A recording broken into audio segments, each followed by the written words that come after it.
There are 6 emergency exits.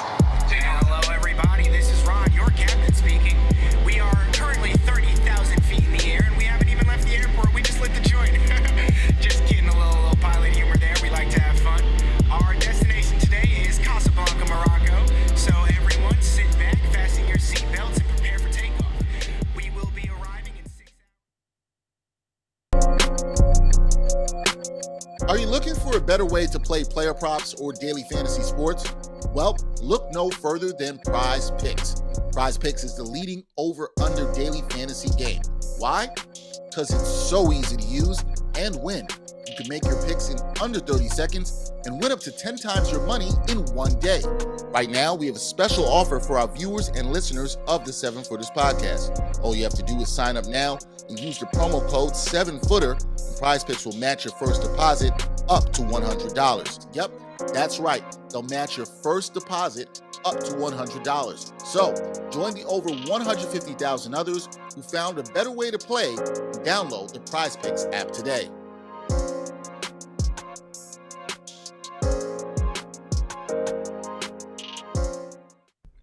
Seven Footers crew, what is going on? How we doing? How we doing, Jarod? I'm doing good, man. It is the last week of the regular season, so we're in a little bit of a stretch to finish here. Teams still trying to figure out where they're seated in the playoff, in the play-in. It's exciting times, man. It is very exciting times, Jarod. The last week of the regular season. Would you ever just think how far we've come and how far some teams haven't come? Let's think about the NBA season, right? It is so long. It's just like the end never in sight. But then it's weird. I feel like it's simultaneously long and short at the same time, because I can remember it starting like not too long ago, and now it's like, oh, we're already here. Yeah, it was like not too long ago. I had thought the Lakers would have made the play-in, just like that. That's a great and transition. just like that.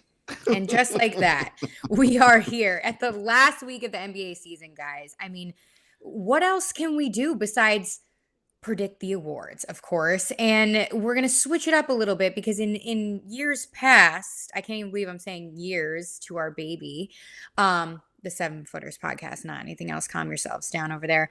But in years past, me and Jarod would go back and forth, but we figured it was much easier if Jarod kind of gave you guys his picks, since he's been predicting so many things right in our gambling segment. I was like, you know what? We need to do this. Just you. It's you, baby. So we're going to have Jarod basically, predict his all-NBA team choices, his award choices, and then I'm probably going to disagree with all of them. So hope that's okay with everyone. Probably not. You probably will not disagree with any of them. You're really, really good and have a lot of basketball knowledge. I hate when I have to actually face that and say it out loud, but that's why we're here. So let's start with the best and most high award there is, other than earning yourself a chip, the MVP, because we got a couple names in the mix, a couple big men out there. I love the memes that you see all of their baby pictures, and it's like, of course, when they're all like short and growing. And in Nikola Jokic's case, probably chubby. Yeah, and it's like these guys are running the league, so anything can happen. Love it. All in fun, of course. But yeah, what do you got going on for the MVP race here? Do you have one solid choice, or are you teetering between two? It's interesting, right? So all year, for the majority of the year, the narrative has been it is Jokic. Right, those are the people, the three guys who are front running. Early in the season, Steph was making some noise, as was KD, but injuries happen, and those guys fall out, what have you. But those three guys have been sort of like the constant. Luka's come on of late. DeMar DeRozan started out really well through the All-Star break. He's kind of slowed down a bit since. But Jenna, it's really those three guys. And for me, while those three should be the top three on your ballot, the ballot goes down to 5. Those should be your first 3 on your ballot. I do think it's a 2-man race. And the 2-man race is between Nikola Jokic of the Denver Nuggets and Giannis Antetokounmpo of the Milwaukee Bucks, not Joel Embiid. And, I was just going to say. And this is not a knock on Embiid. Look, here's the thing. When you are picking MVP, ultimately what you're splitting hairs. These are the best players in the world. And it's just like, look, on some nights, you're like, damn, look how good Jokic looks. On other nights, damn, look at Embiid. Oh, damn. Yeah, it's like, it's like, and it's a night to night thing, but I think overall, through the course of the entire season, from beginning to end, I believe Nikola Jokic has been the best player. You take him off of that team, they are a lottery team. They down there with the Houston Rockets and the OKC Thunder and the Orlando Magic and the Detroit Pistons, the dregs of the NBA, right? Because and this is, no offense to Monty Morris and Austin Rivers and Will Barton. I mean, they look like them dudes, they're not. This guy's been doing this without Michael Porter Jr.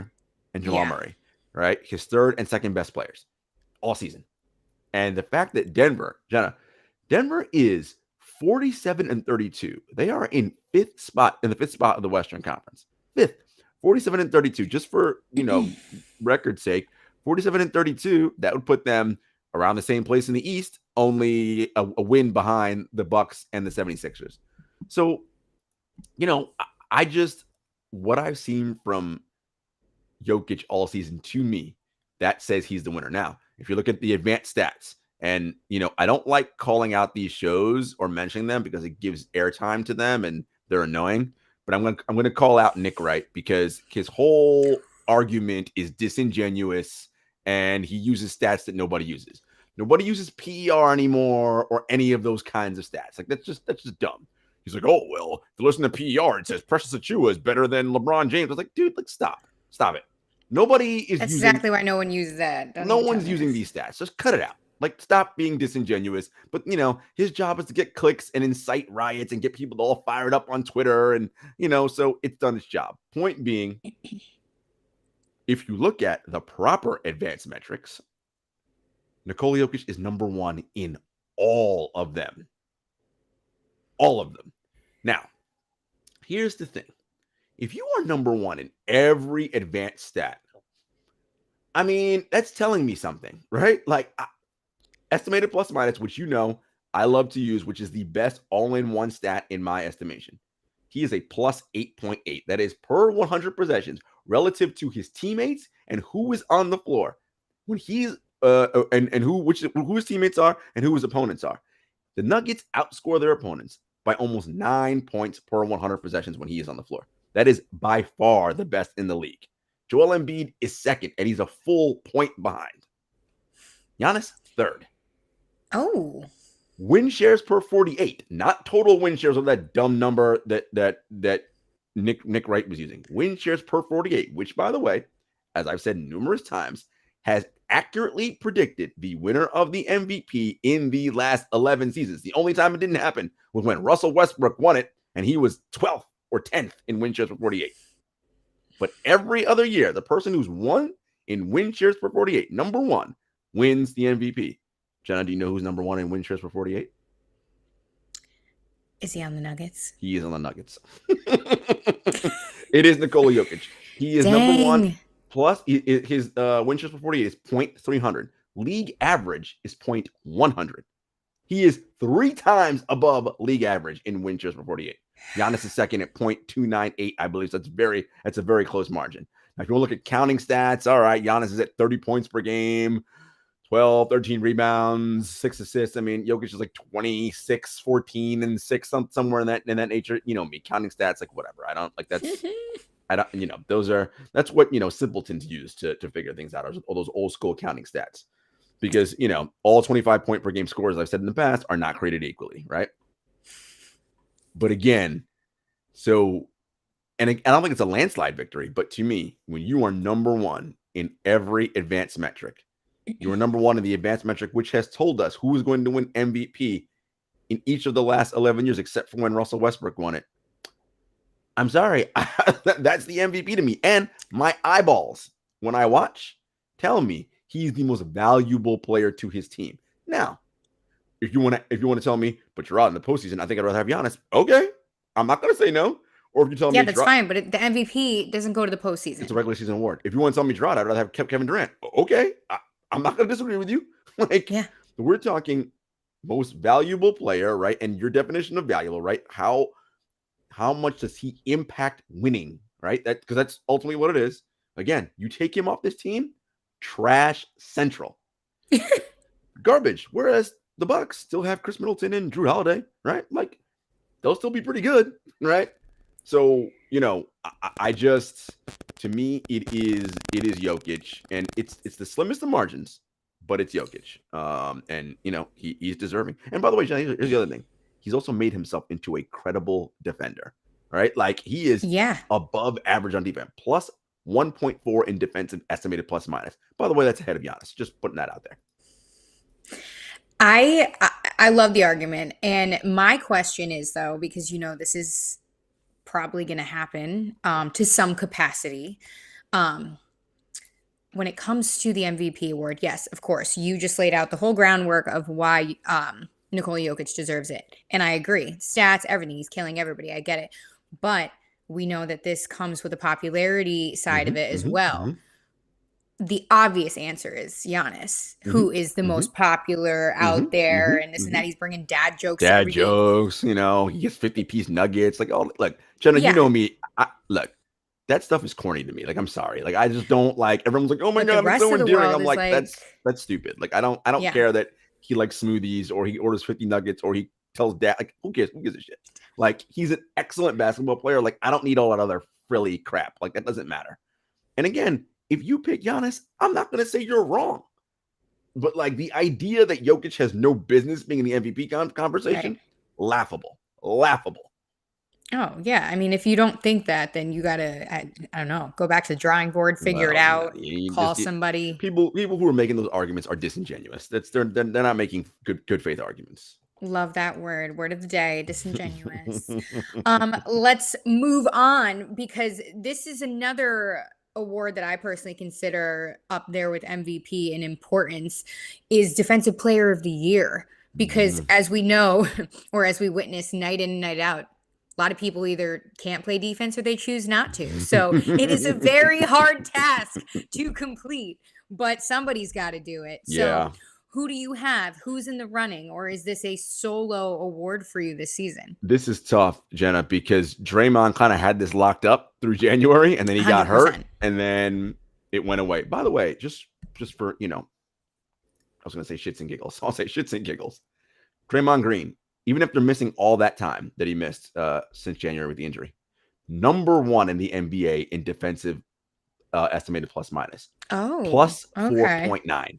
I mean, what Draymond does defensively is absurd. Like, and it's not just that he unlocks the Warriors small ball. Like, he's just brilliant on that end of the floor.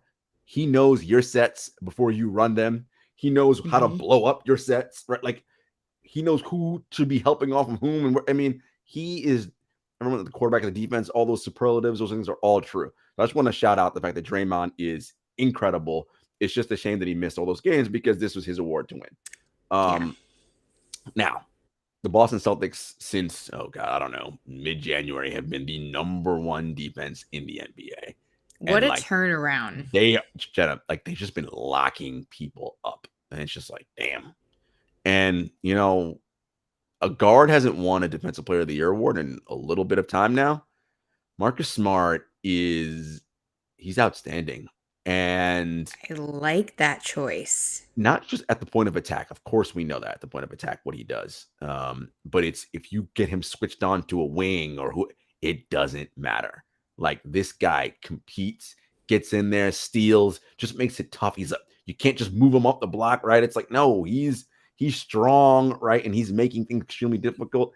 He is the heart and soul of that end of the floor for the Celtics. Him and Robert Williams before the injury. I mean, man, like Williams was just like a rim protecting nightmare for opposing offenses. He was having a good year. And the other person I want to shout out in this award is Mikhail Bridges from the Phoenix Suns. The Suns are the number 3 ranked defense in the NBA. Number 3 offense, number 3 defense. I mean, the Suns. This is the crazy thing about these awards, Jenna. The Suns were the best team in the NBA by far all season. And they may only have 1 player finish in the top 5 in any of the major awards. Like it's just, and it's really a testament to the sum is greater than the parts, right? Like even though Mikhail Bridges, Devin Booker, and Chris Paul and DeAndre Ayton are all excellent individually, together they form this unbelievable supernova, which is what the Phoenix Suns are, right? So love again, that. I want to shout out Mikhail Bridges because he'll switch on to the teams. He opponent's best scorer, does his thing, breaks up passing lanes, jumps in there, gets steals, the whole nine. I'm going with Marcus Smart. I just think that Smart has been really, really excellent this year. And he's been a key in that turnaround for them. So Marcus Smart gets my award with a nod to Mikhail Bridges, as I said. Ooh, I like that. Interesting point you brought up about the Suns, because I was watching SportsCenter and Doris Burke did a great sit down with Chris Paul and Devin Booker. And I don't know who, it might have even been us that was talking about this. Devin Booker doesn't get enough, I guess, shine or attention because the collective is so much not better, but it's just so good together. We haven't seen, but it kind of is, Jenna. It kind of is that the sum is greater than the parts. Like I know, but I just felt like I was sinning if I said it. Because when we say that phrase, it's generally seen as a knock on the individual parts, and that's how people generally talk about it. But as I said, the individual parts are excellent. They're just, when you compare Chris Paul to, Ja Morant or Steph Curry or Luka or some other primary ball handler, it's like, yeah, we know what Chris Paul is like historically, but he's not what he once was. Still very good, but he's not quite there, right? We look at Devin Booker. Now, Booker, you could say, is clearly one of the best two guards in the league for sure, right? Ayton, but he has so much room to grow. So much room to go. Ayton, for sure, one of the best big men in the game, but he's not Embiid. He's not Jokic. He's not, right? But his team doesn't require him to do those things, right? Like, again, which is why the sum of the parts, what each of them does well, fits. This is a great example of a team fitting well together and buying into roles and responsibilities, right? Any team that can win 60-plus games as the Suns have, they are, as we sit right now, 62-16, and I mean, they lost 2 in a row, and they're 8-2 in their last 10. That's how good they are, and they can just shelf the rest of the season. It doesn't matter because they've already got the number 1 seed locked up. That they have been dominant from start to finish, and I just have to give them props for that. Yeah, and like speaking of fitting well, I mean, Devin Booker could easily be like, "Hey, I want to be the guy. I want to be the point guard." Right now, we know that Chris Paul is just the guy there. That is what it is. But again, egos aren't getting in the way with them. The fit is great. Love to hear it. And to your pick, Marcus Smart, definitely a dark horse out of you. I didn't expect that. But I will just say he's so good at defense that sometimes, including myself, a lot of people will look at the Celtics and not know that he's a guard or forget. Just offhand. Because they think about Jason Tatum, Jaylen Brown, and Robert Williams. And because, again, defense is one of those things that's very hard for the average fan to quantify what it means, right? We know what a block shot is, right? And we know what a steal is because those are very easy to see. Yeah. What you can't see is, the reason why this team didn't get into their offense until 3 seconds left in the shot clock is because of all the ball denial that Marcus Smart's been like, but there's no metric for that, right? And that now with 3 seconds, that missed shot, you don't know how to, who gets credit for it, right? Like that. Well, the credit is the fact that it took you 21 seconds to get into your offense because you couldn't get the ball where you wanted to. That is the beauty of what Marcus Smart does on defense. But again, when you're watching basketball, that's not how our brains don't work that way because we follow the ball, right? The ball is what we see, not all the other stuff that goes on. No, you're right. You're right. All right, let's move on and talk about a little rookie of the year. I'm very curious to hear your choice about who your rookie of the year is. Yeah. So, rookies generally, Jenna, are net negatives, right? Like it's very hard for a rookie to step in right away and contribute to winning because this game is fucking hard, man. Like this league is hard. These are the best players in the world. Like, yeah, rookies can get up there and put up numbers, right? But like, again, as I say, all 25 point per game or 20 point per game scorers are not created equally, right? Like, and rookies are more about rookie of the year. I feel is more of a confidence award. It is. How confident are you in that season? It is, and oftentimes the rookie that scores the most gets it. But for me, Jenna, there have been. First of all, this rookie class has been great. I want to just put that out there. I think there's a lot of potential in this rookie class to be excellent. Cade Cunningham has come on so strong the last, 25 games or so. Dare I say, are the Pistons like getting good? I mean, look, Jenna, like they have the pieces. look, if they continue to develop the way they're supposed to with Cade, Sadiq, Isaiah, like they're good. And they just got Bagley, like who's been showing some stuff in some recent games. Look, I know it's tough for Coach Casey because, he's an old school guy and wants to win, but if he can just stay patient, get these guys to buy into the right habits, this team is good, Jet. Like they have young talent. They can be very good come next season.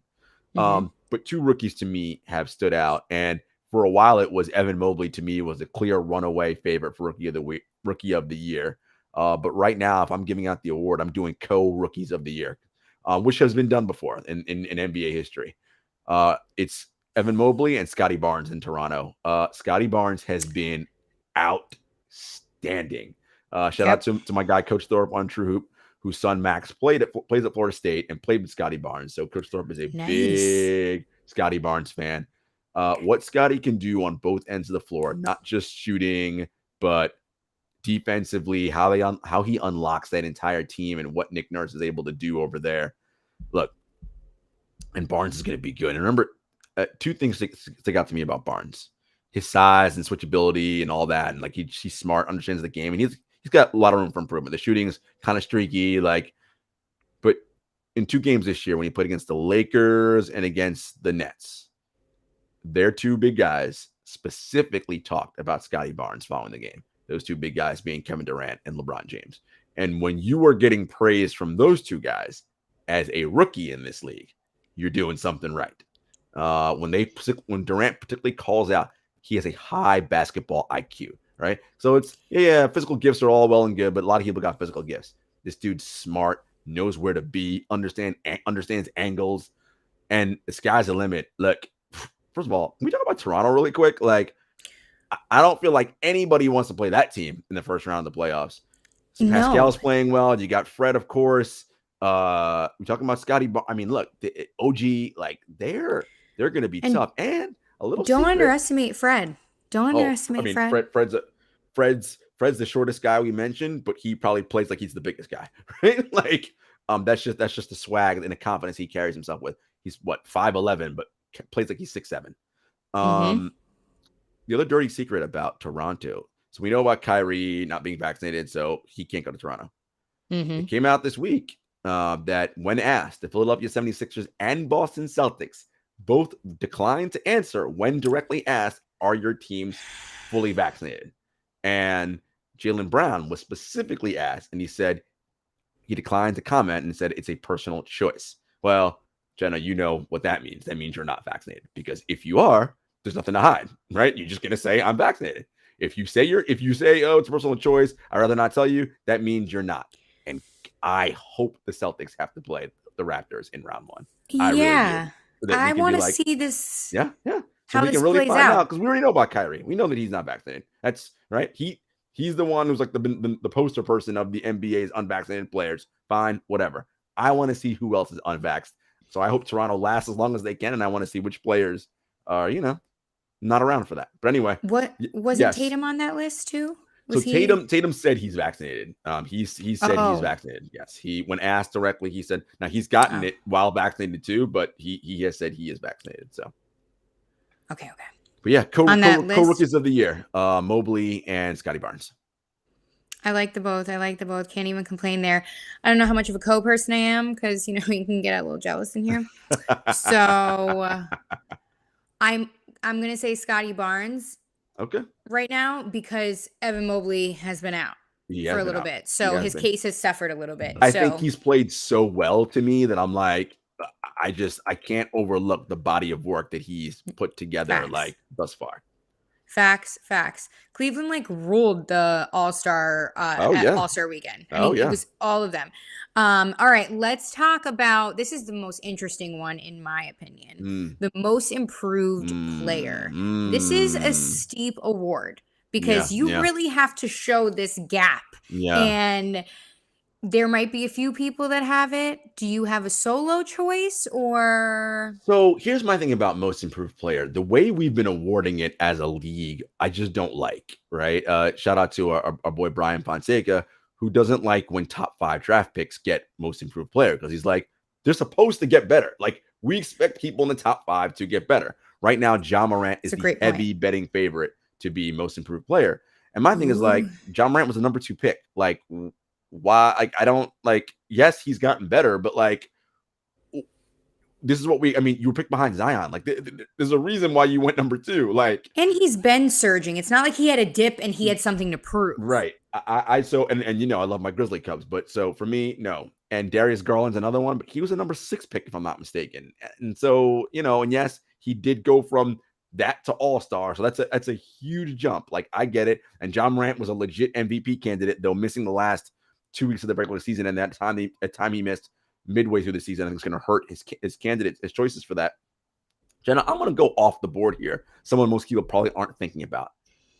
I like Desmond Bane from the Memphis Grizzlies for most improved player. Oh. Bane was a bench player last season, and this season thrust into the starting lineup. Now, last season he was still shooting the ball, shot the ball extremely well last season.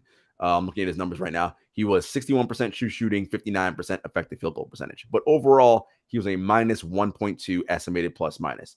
You want to guess what he is estimated plus minus this year? Plus 3.5. That is like a 5 point per 100 possession turnaround. That is sick.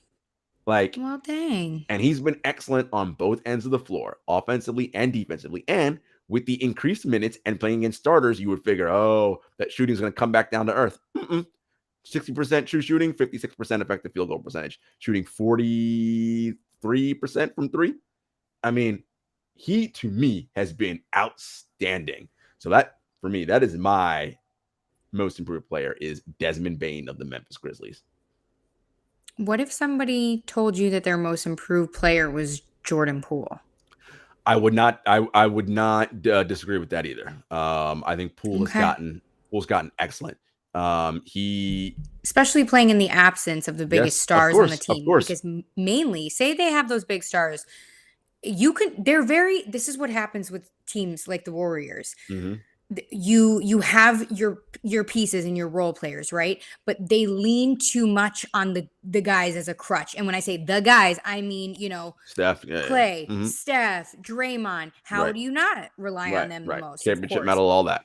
Right. But Jordan Poole has stepped up and kind of filled that gap, per se. I mean, you can't fill that gap, but, you know, tried and the best that he could. And it's been paying off for them. I like Jordan Poole a lot. I think he's going to be a vital key for them this postseason. Like, it's no more like, now we're going to see under the brightest lights and the pressure cooker that is the playoffs. All right, Jordan, you've been doing some nice stuff in the regular season. Let's see you do it now in the postseason, because they're going to need him if the Warriors want to advance. And Klay Thompson said it, like, this guy's going to be big in this, because, you know, Thompson and Steph and Draymond, they're all convinced they're winning a championship this year. So they're like, Jordan Poole's going to play a big role in that. So we shall see. Wow. Again, the reason why I like Desmond Bane so much is the move from bench to a starter, and he was a 30th pick in the draft.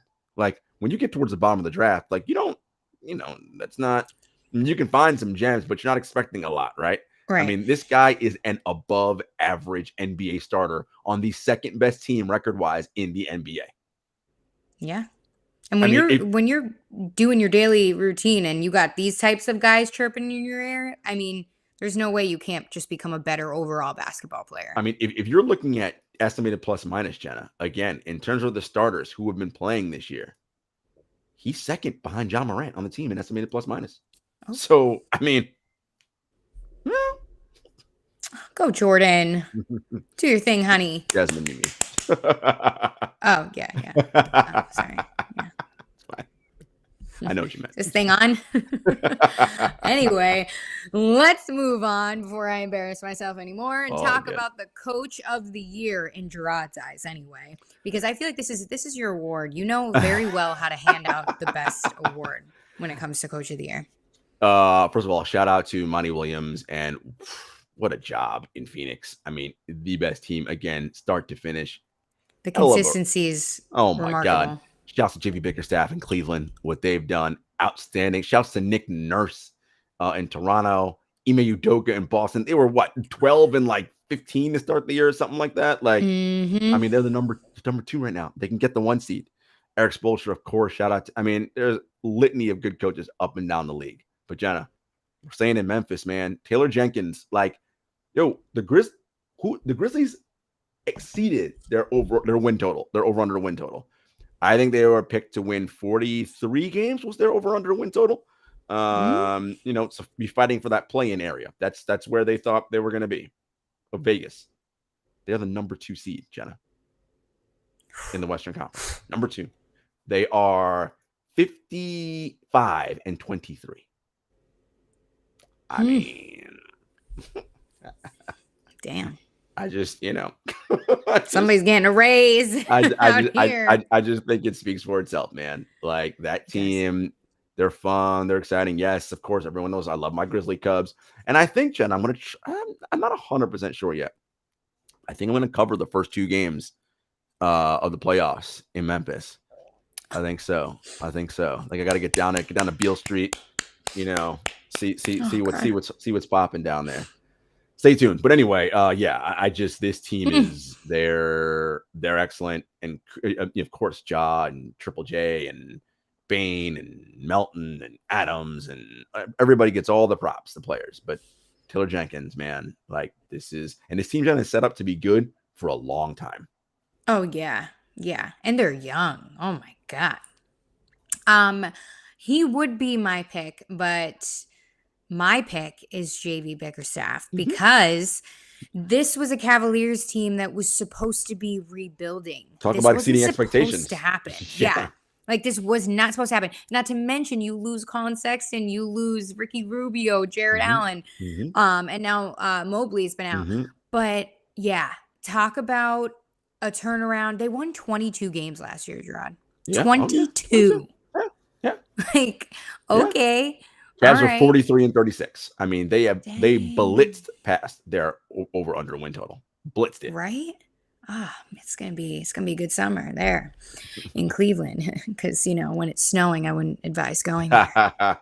Damn it. Anyway, I'm not bitter.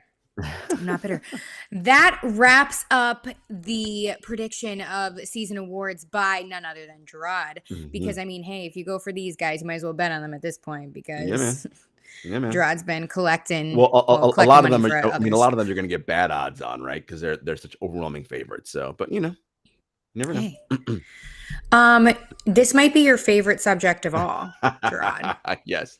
This is the pinnacle award that a NBA player can win, and that is an all NBA selection. First, well, I was going to say second team, but first team we're doing tonight. And then, of course, all defensive teams. Actually, that might be Jarod's favorite topic of all time. No, I think all NBA is my favorite, then all defense. But all NBA, because, again, we have 3 all NBA teams. And so we're going to go through all 3. I think it's because these are the 15 best guys in the league. And it's so hard. Like, it is so hard.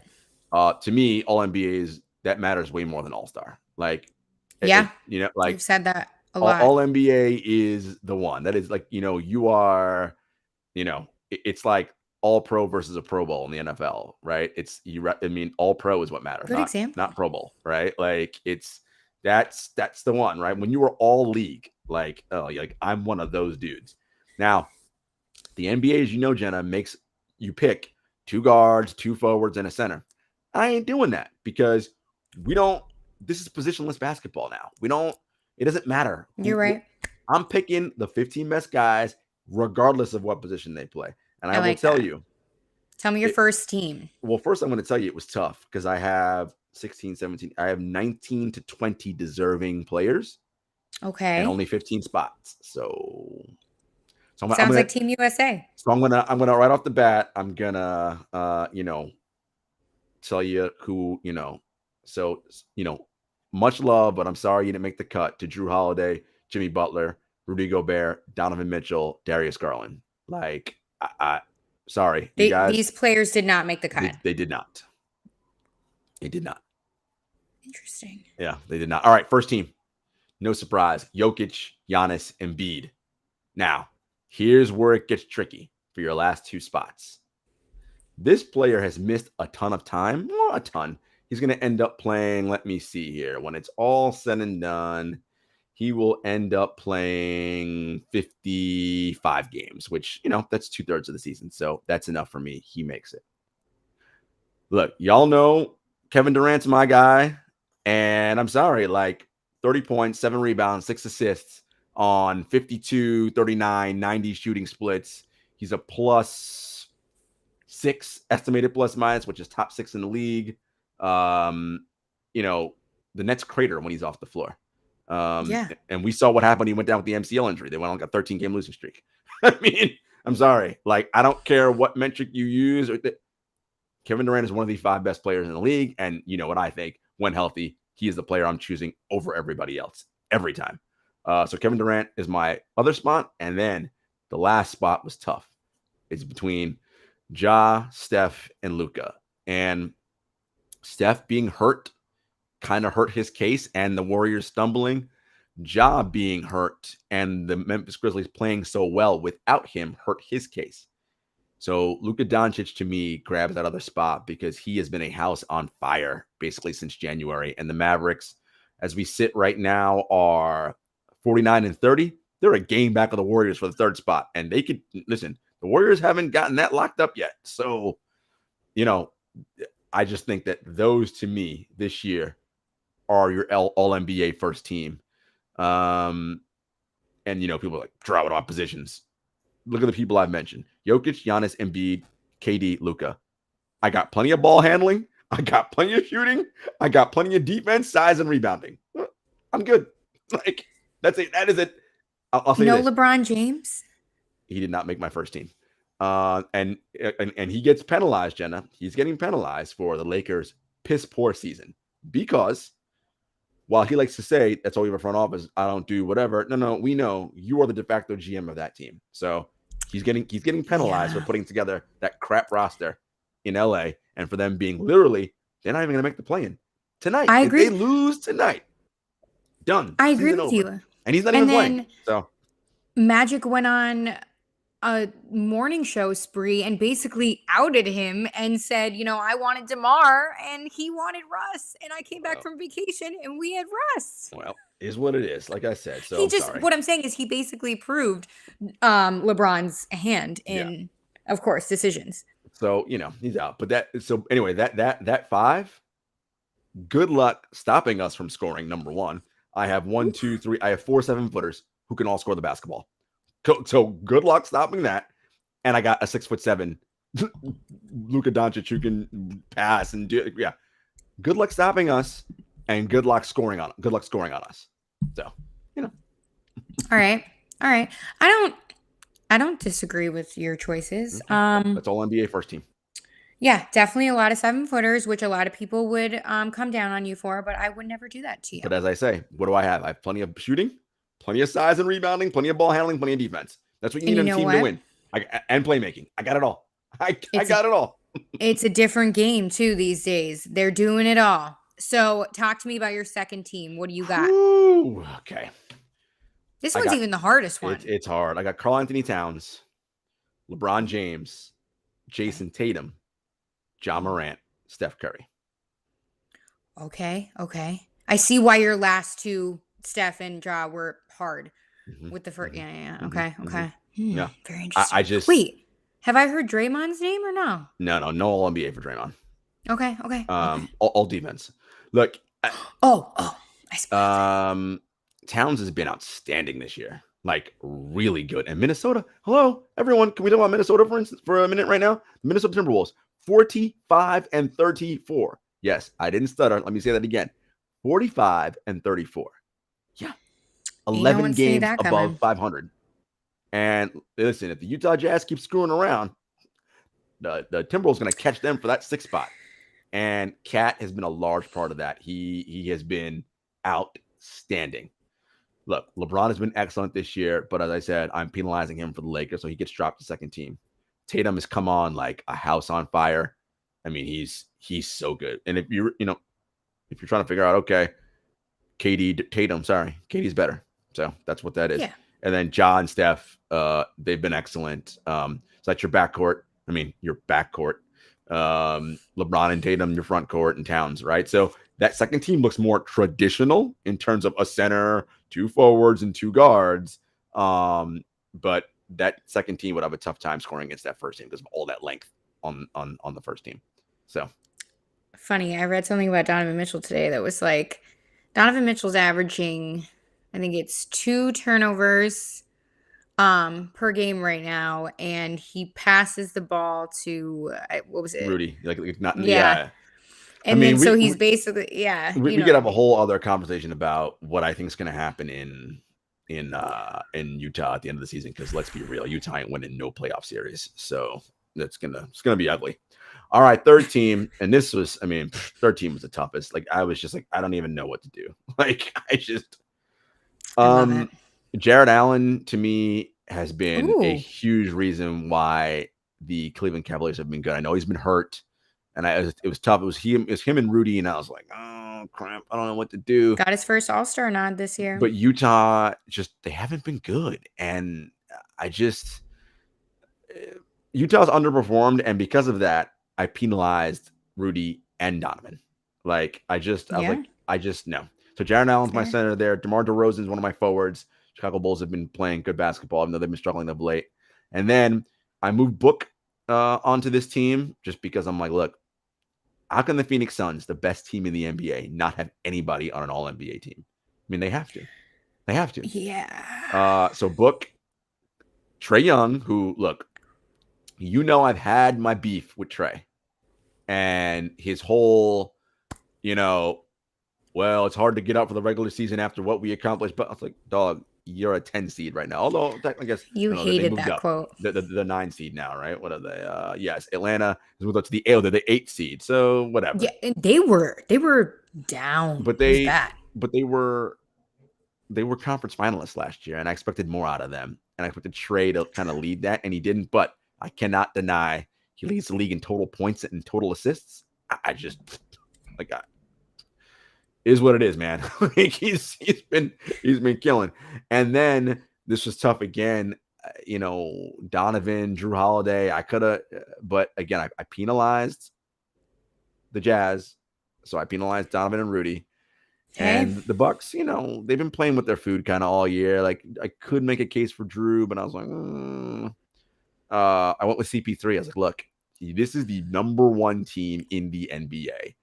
They have to have at least one representative, and I think they deserve 2. I think with Chris and Devin, like that is why they're a large part about why this team is as good as they are. So those are my All NBA teams. I like it. That's exhausting. I could tell you're a little stressed. I understand. It's a lot. I understand. I got you. This is why I'm here. Let's talk about your picks for all NBA defensive teams, because like we said earlier, it is a very hard task to defend, to want to defend, to be not lazy and defend. So who made your first team? Look, all the metrics say Jarrett Allen is deserving of an all-defensive first-team spot. I'm like, man, listen, he's a big reason why Cleveland was what. Now he got hurt and injured, so I could see moving him. I think so I might move him to the second team and put Rudy there, the first team. Rudy's kind of held down that spot for quite some time. Yeah, but I'm gonna go Jarrett Allen, Giannis, Mikhail Bridges, Drew Holiday, and Marcus Smart. Yeah. And I know Draymond's not on the team, and the reason why Draymond's not on is just because of the injury and him missing all that time. But he's on my second team. Second team will be Bam, Triple J, Draymond, and now's where it gets wonky. I'm like, oh, what do we do? Matisse Thybulle. I mean, look, Thybulle's excellent. He's a really, really, really good defender. Matisse underrated, though. Underrated for sure. And since I know I punished them, and I probably should keep him off. I'm going to keep him off. Rob Williams from the Celtics, not Rudy Gobert. So that's it. No Rudy Gobert on any all defensive teams this year. I'm punishing him because of the Jazz just being overall so bad. Listen, all defense is tough. Like it really is. If you want to tell me Rudy's on there, like I'd be like, all right. Like I can't. I can't. I mean, he still had decent numbers, but the Jazz they've underperformed. and their defense is ranked 13th. Like, it's just, Yikes. Yeah. I love it. I mean, this is interesting because the next time that you guys are going to hear us, it is going to be day one. Well, it will have been day one of the play-in tournament. Day one of the play-in tournament. And you just said it earlier, the Lakers are facing elimination tonight. LeBron James could miss the postseason tonight. It's a wrap. We got someone in the chat yelling, "What about the Claw?" Kawhi Leonard did not play basketball this year, so he's not on any All NBA teams. He's not on any All Defensive teams. Sorry, he's not. Wait a minute. Okay, yeah. What season are you in? Yeah, right. No, that's right. He's not on any of those. He's not playing this year. Right, he hasn't played this season. No, yeah. So next week, our next episode will be during the play-in. Right, it's going to be that is day one of the play-in tournament. So, listen, we're excited, folks. End of the season's here. Let's get ready. Play-in, playoffs. Let's do it. As always, you know where to find us. Part of the Props Network. We're on Apple Podcasts, Spotify, YouTube, Stitcher, SoundCloud, all that. At JS Hector, at Jenna Lemon Selly. And listen, it's here, man. End of the regular season, play-in, playoffs. Here we go. Let's do that. Let's do the damn thing, as they say. Until next time, peace.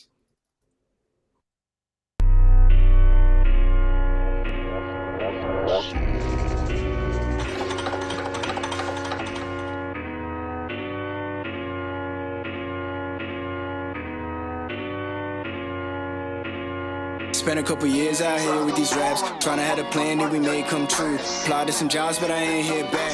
I don't want to trap what some man gon' do.